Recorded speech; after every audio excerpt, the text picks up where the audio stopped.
If you've seen The Matrix, then this picture will look pretty familiar to you.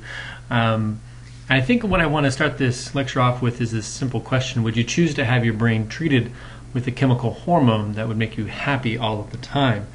Part of the reason is because it helps us think a little bit about what we mean when we talk about happiness. For example, the term that's most likely to be used by the median lay people is happiness.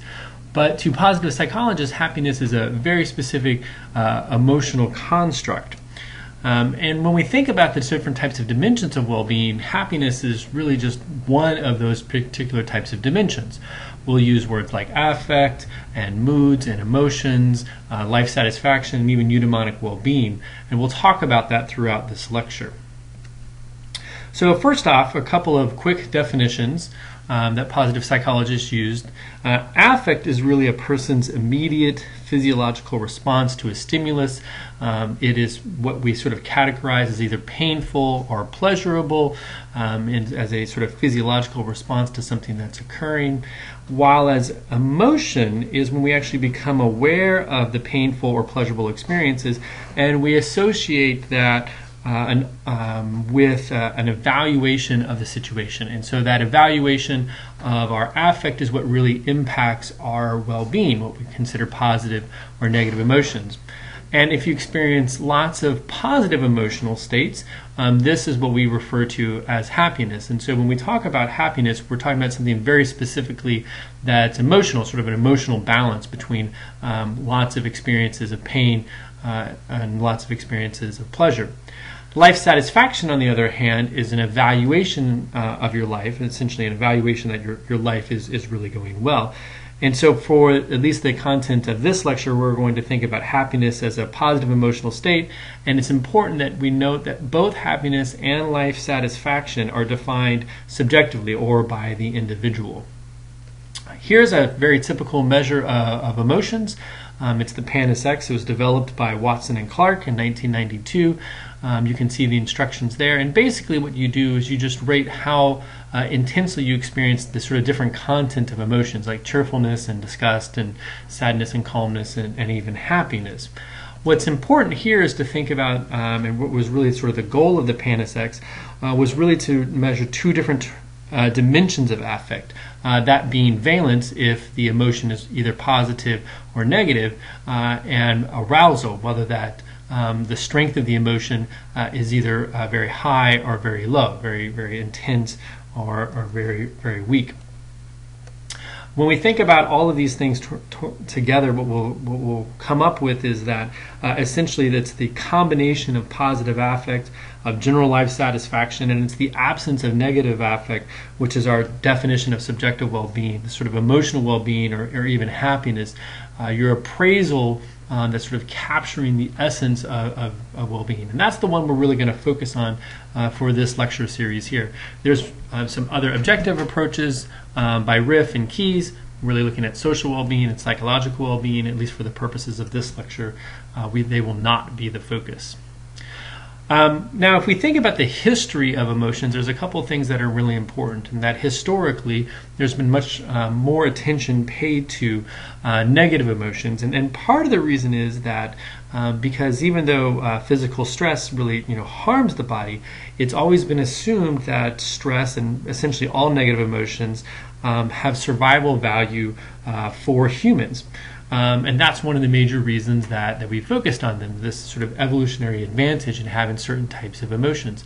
And it's actually because it was assumed that positive emotions don't actually have some sort of survival advantage or survival value for humans, that they've actually been seen as less important to study. They're really just sort of hedonic, pleasure-based, little value, and as seen as having no evolutionary value. However, actually before we get to there, one of the things that's important to remember is that when we think about emotions, one of the sort of central ideas behind theories of emotions is this idea or this concept that each emotion has a specific action tendency, and that what that really means is that each emotion is essentially preparing the body, either physically or psychologically or maybe even both, for a very restricted range of possible behavioral options. So for example, if I feel angry, that's supposed to be preparing my body to attack something, right? So I feel anger, that sort of propels me towards something. Whereas fear, which is still a negative emotion, still a high arousal negative emotion, actually produces a very different specific action tendency, and that's actually the tendency to escape or to actually retreat. So you see fear is really going towards something, or fear is really going away from something, while anger is really going towards something. And these can also be compared with some emotion like disgust, which is, again, going to produce a specific action tendency.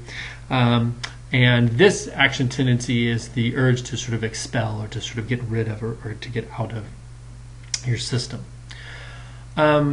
And so it might seem like certain types of emotions like joy and gratitude aren't as useful, at least from an evolutionary standpoint, as something like fear or anger is discussed, that there may not be a specific action tendency for those.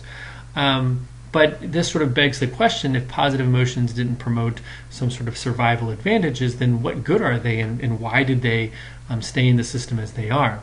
And so more recently, positive psychologists have thought about if there are survival advantages or values that come from positive emotions, that actually come from the sort of adaptive value that positive emotions would find.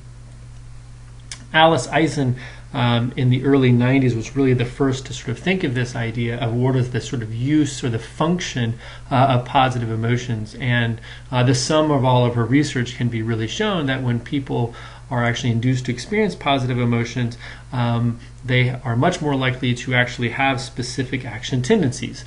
People in positive emotions are more likely to help others, to be flexible in their thinking, to be better problem solvers, and to really exhibit self-control. And there's just a whole body of research that she conducted that shows that these actual behaviors are the result of specific types of positive emotions. Two examples of her studies were an experiment where she induced positive affect, and it's sort of a simple idea here. You actually find a coin on the ground. Of course, finding money makes you feel happy or makes you feel some sort of positivity. And then after you find the coin on the ground, what you find is that those individuals in those situations were more likely to help someone in need. For example, carry their books or pick up the pencils that they've dropped or something like that. She also did a study where physicians were given a gift of chocolate, and actually some of those were not. Those are the two different groups. And the group of physicians that actually received the candy differed in that they actually displayed superior reasoning and decision-making skills, being more flexible in their thinking when they're actually reading passages that are supposed to be helping them make diagnostic decisions for hypothetical patients. This work by Alice Eisen is really what led the foundation for Barbara Fredrickson's broaden and build theory of positive emotions. She really, Fredrickson really sought to see the evolutionary advantages in positive emotions. So whereas Eisen really focused on what the possible uses would be, Fredrickson really focused on the evolutionary advantages.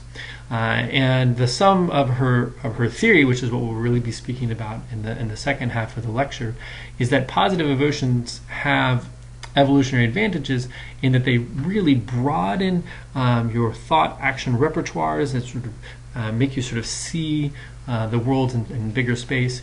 And as a process of these cognitive broadening characteristics, positive emotions build all kinds of resources that you can use and that have survival advantages. Social resources, intellectual resources, physical resources, and psychological resources.